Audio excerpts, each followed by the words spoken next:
நடிகர் ராஜேஷ் அவர்களின் திடீர் மறைவு மிகுந்த அதிர்ச்சி அளிக்கிறது. தமிழக திரைக்களத்தில் குணச்சித்திர நடிகர் என்கிற பெரும் புகழை பெற்றவர். திரைக்கலைஞர்களில் குறிப்பிடத்தக்க இடதுசாரி சிந்தனையாளர் நடிகர் ராஜேஷ் அவர்கள். மார்க்சியம், பெரியாரியம், அம்பேத்கரியம் ஆகிய கொள்கைகளில் ஈடுபாடு உள்ளவர். அந்த கொள்கைகளை உள்வாங்கிக் கொண்டு அதன் அடிப்படையில் திரைக்களத்திலும் செயலாற்றியவர்.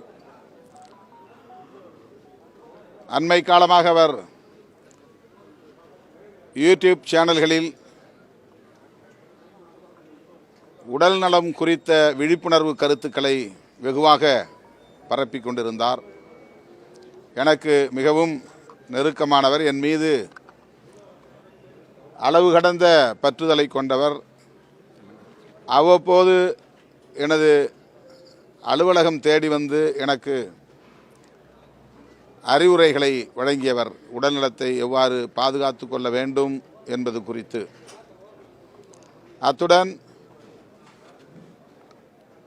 குடிநீர் தொடர்பான விழிப்புணர்வும் அவரிடத்தில் மேலோங்கி இருந்தது.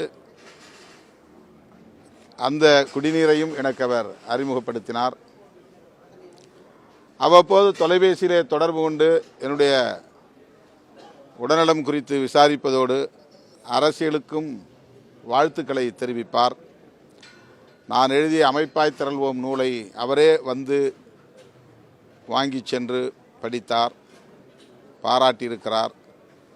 அப்படி எனக்கு மிகவும் நெருக்கமாக இருந்தவர்.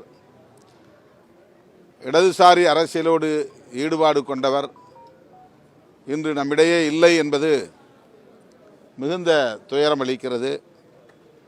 அவருடைய இழப்பு ஈடு செய்ய முடியாதது. தமிழ் திரைக்களத்திற்கு மட்டுமல்ல, தமிழகத்திற்கே நேர்ந்த ஒரு பேரிழப்பு. அவரை இழந்து வாடுகிற அவருடைய குடும்பத்தினருக்கும் திரை உலகத்தை சார்ந்த தோழர்களுக்கும் எனது ஆழ்ந்த இரங்கலை தெரிவித்துக் கொள்கிறேன். அவருக்கு விடுதலை சிறுத்தைகளின் சார்பில் எமது செம்மாந்த வீர வணக்கத்தையும் செலுத்துகிறோம். செய்திகளை உடனுக்குடனும் துல்லியமாகவும் தெரிந்து கொள்ள சப்ஸ்கிரைப் பண்ணுங்க.